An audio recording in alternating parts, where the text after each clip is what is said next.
Hello, Boris Pravisham and Anubis Ra here. Yes. I really need to come up with a better intro that works for everything, so that way I don't have to think. So I'm here to tell you about Roid Grab 2, and Anubis is here just to leech off me. Yep. I have no script. Boris has all of the information, and I'm here just to distract and cause mayhem. Yep. This already happened. Okay, my usual bullet point list. Let's just see what happens. Yeah. So in 2 weeks' time, the Nidd will be holding a second Roid Grab event. So if you don't know what Roid Grab is, there is a link in the description to watch my perspective of the first one below. I'm sure Anubis will have one to his. Yep. But it's essentially, well, he will now. It's essentially a control points game where over the course of 2 hours, 2 teams of between 5 and 12, 2 numbers I arbitrarily came up with, between 5 and 12 people, they battle to control as many asteroids as they can. So there's going to be a lot of information. I'm going to elaborate on anything. I hope everyone's ready, because this is going to be fun.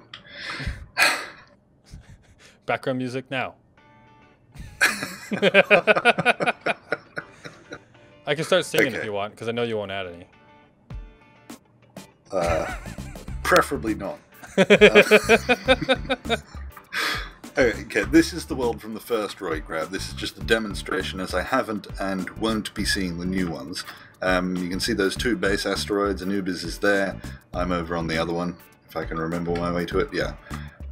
So that's the other base asteroid over there, and then there's a bunch of asteroids in the middle. The point is to put a beacon on an asteroid, either on or in the asteroid, in order to capture it. And there must only be your beacon on that asteroid. If there's a beacon from the other team on there as well, then it's a neutral asteroid. Nobody owns it. The beacon must be visible to everyone on the server and set to 5,000 meters. And then the other team is then able to remove that beacon and plant their own to take control of it. So protecting the beacons is important. The team holding the most asteroids at the end of the game wins. I think that makes sense. Yep. That is definitely what you're supposed to do. Yeah, as to whether that happens, as was demonstrated by the last one. But yeah, so the base areas are safe. The other team can't go closer than 300 meters to it and can't attack from the outside, so you can just lob a volley of missiles at it from that distance. This is because the game is about capturing asteroids, not destroying the other team's base. The base is a place where you can prepare and recover, pretty much. However, there is one exception. If your team is good enough to capture every single asteroid, then the base exclusion is removed and you can attack them directly and remove their respawn capability to win before the time runs out. However, if one of the teams, say, destroys one of your beacons on one of the asteroids and you no longer have all of them captured, you have to immediately cease your attack and leave.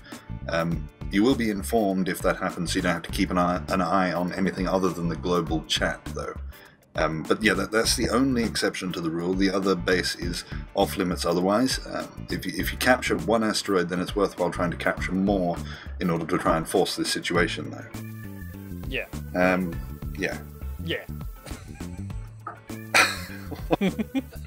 Sorry. Well, not really, but... Hang on. Intermission. Music. Okay.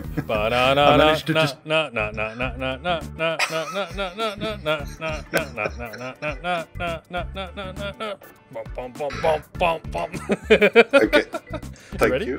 Yep, I just managed to somehow delete all of my bullet points. That was handy. Okay. So what's next? So if you watched the first one, you will know that it went quite slowly, and we discovered a flaw with my original design, which is that there really is no reason to leave your base and go capture an asteroid into the last 15 minutes to plant a beacon.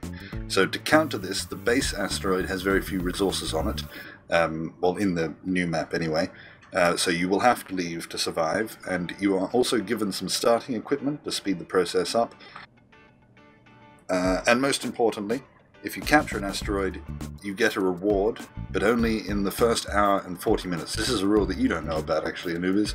Oh. It's one that Drakol and I came up with, so I hope you like it. Yeah, for the last 20 minutes, there will be no more rewards because you need to capture asteroids quickly and we might not be able to keep up. So there's really no point in doing it in the last 20 minutes. But yeah, to make it clear, capturing an asteroid is either being the first team to place down a beacon on an asteroid or recapturing an asteroid after the other team takes it. You can't just place a beacon and turn it on and off to get more stuff. It needs to change hands. I'm just trying to think of all the things that, you know, because... Well, Drakol isn't playing, but if Drakol was playing, that's the sort of thing he would try and do. Yeah, but since he's the ref, then he'll stop all that shenanigans. Yeah, because he will think of it first. That's right. Yes, the starting equipment will be revealed to you on the day, and the rewards, I believe, are small ships and maybe some resources. The ships were built by a variety of Niddites for this purpose, actually. There are also apparently structures and partially built ships scattered across the map, so that's to reward exploration. So you might find things that will help your team.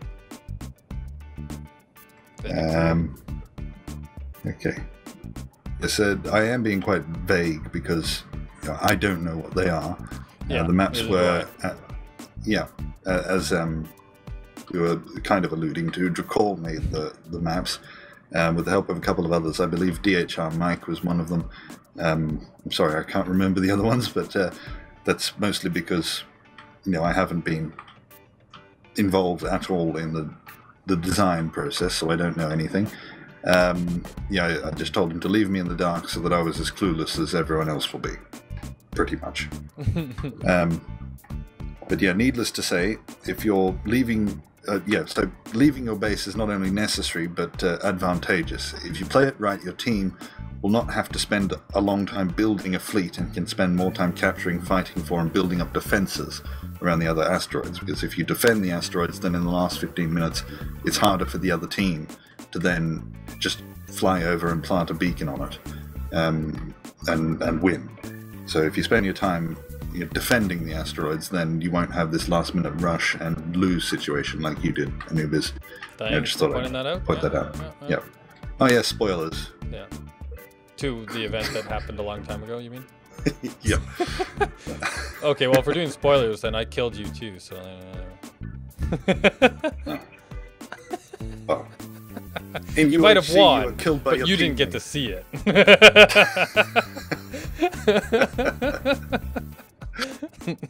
Okay. Continue. Yes. You might be wondering how you're going to remember all these rules and adjudicate this for yourself, but you don't have to. Like we said, there will be 2 referees to interpret the rules, deliver the rewards, answer the questions, and keep the peace. They'll be impartial, and they will keep out of your way. The ships will also be conspicuous, so you obviously you don't shoot them. The rewards will need to be physically delivered to your base, as there is no way in SE yet to just press a button and magically spawn a ship in survival. So the map is prepared in such a way that rewards have been pre-chosen in a random order, so there's not someone sitting there, deciding what you're getting next. So yeah, it's in a random order to be delivered to your base by a referee, and the referees will have their HUD up at all times, monitoring the asteroids and keeping track of this sort of thing. However, if they have missed something, you can let them know in the TeamSpeak by poking them. They'll come down to your channel and you can tell them what they missed. Because I'm pretty sure Anubis and I are going to be referees for one of the games, and it's likely that we're going to be incompetent. Yeah. Yeah, just pointing that out straight away. Yeah, so no surprises, right? Yeah. The last problem that needed to be solved was the time. Time zones are a cruel thing, and there's no way that we could link everyone with one game, so instead we have decided to hold 2 so that everyone gets a turn. The aim is that at least one of these games should be in a time generally considered acceptable for your time zone, so not 6 in the morning, like for me, like from 4 to 6 was the last one that I did. That wasn't fun. Oh, it was fun to watch.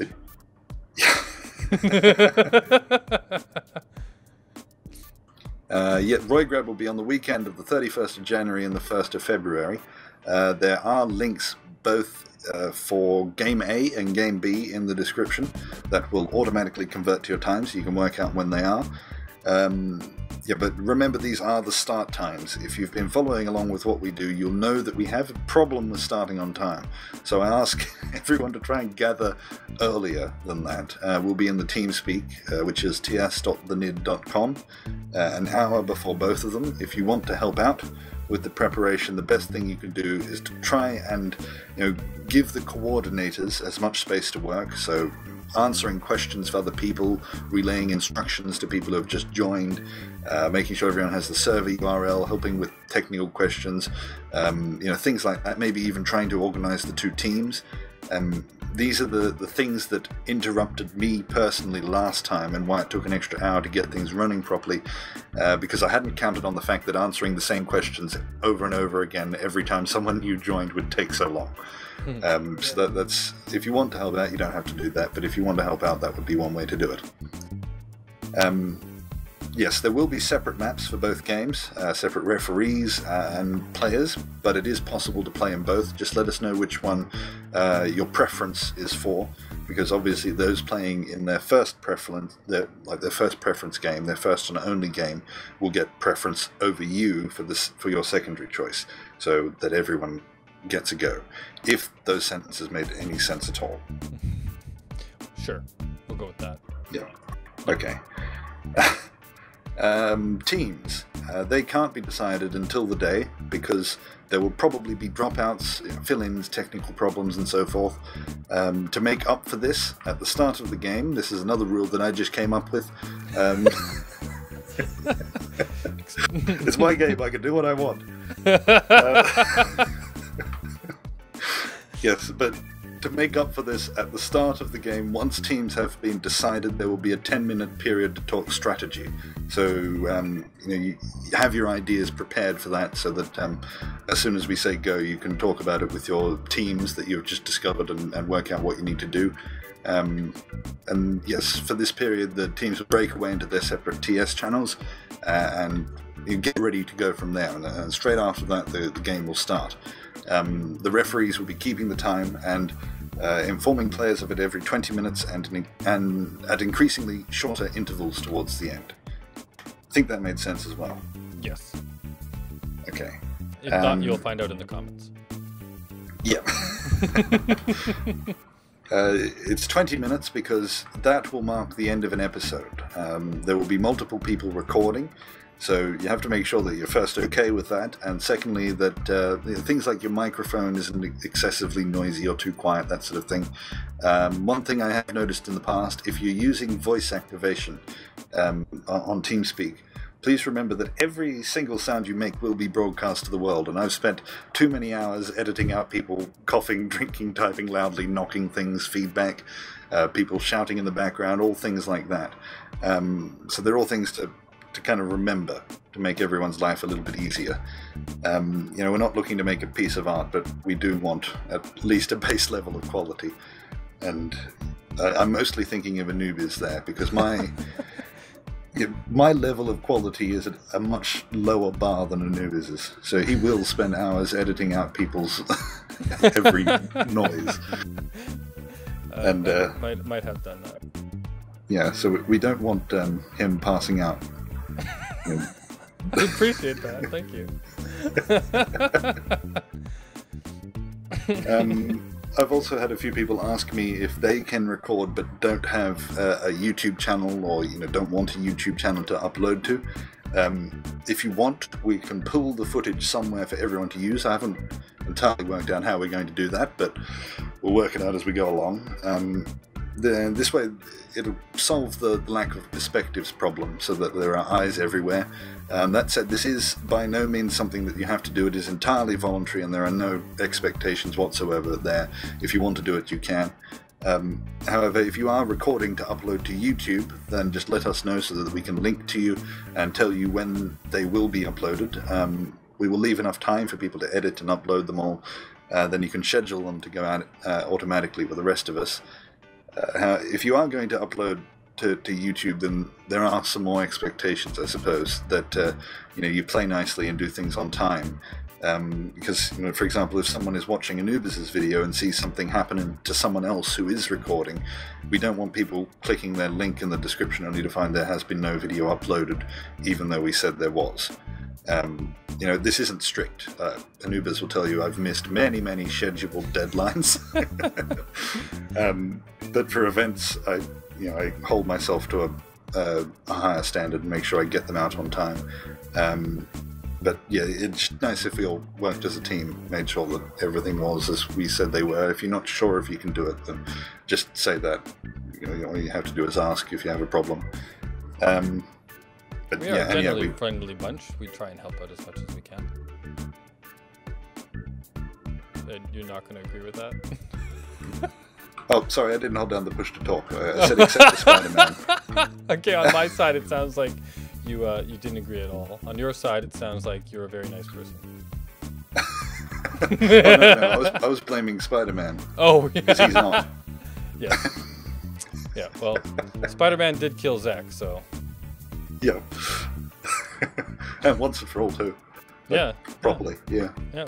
That's a sign of a bad person. Murder. Anything less than that's fine, but that's where we draw the line. That's right, yeah. But yeah, we ourselves won't upload until everyone else is able to, within reason. If you're asking us to wait a couple of months, that might be a bit... yeah, but if we wait for, a couple of weeks, that's all right. If you don't have the time to edit and whatnot. But yeah, once the game is done, if you're playing in it, please don't spoil the result. There will be many more people watching than playing, and they shouldn't know the outcome until they have watched it.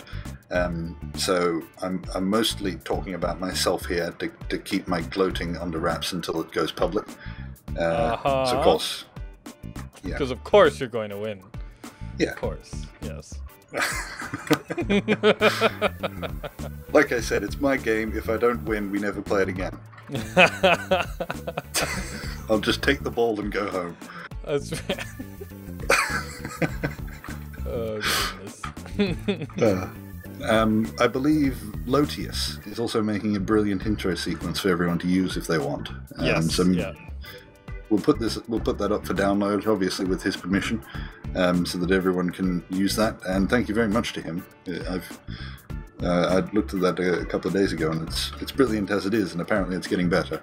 Yeah, I've been working with him one-on-one on it a little bit. Like, he's doing all the work. When I say one-on-one, I mean he's doing all the work, and I'm just like giving him outlandish suggestions, right? Oh yes, I'll throw this in because I'm lazy.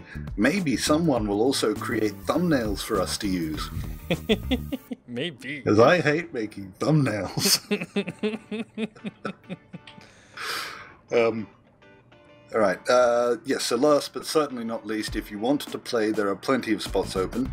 There's a link to the Steam group forum thread where you can put your name down, as well as check the times and ask questions, that sort of thing. I and a few others, I know Anubis has done this for sure, have held back from picking a game yet because we can do both times and have other duties in the one that we don't play in. So we'll be both there anyway for both games. I think you're there for both games, aren't you? Yep. I'm available for both, so. Yeah, that's just in case people are wondering why, we're not down. On the list, we don't have our names down. Yeah, we're going to be there for both. We'll put our names down on the game that we're playing when we know for sure.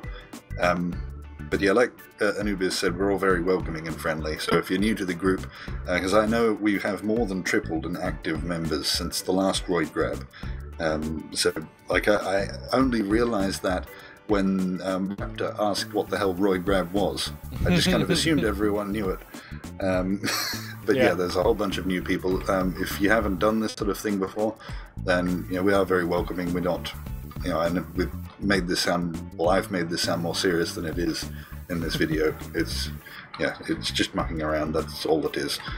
But yeah, so just feel free to jump in and have a go. The best thing that you can do on the day, if you're not sure what to do, is just jump in the TeamSpeak around about the time that we, like an hour before or whatever, and we can help you from there. Right, if I have probably forgotten something, but this is long enough, and that only serves to show that everyone, like coordinating, designing, refereeing, and playing in this is human, and we're all here for fun.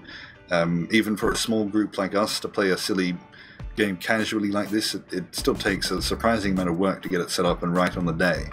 It's quite stress-inducing. Those who attended the Minecraft UHC event will know that when it comes to getting group events right with a bunch of excited people there waiting, it can be a bit hard. Yeah. Yeah, because we forgot to add more RAM to that server.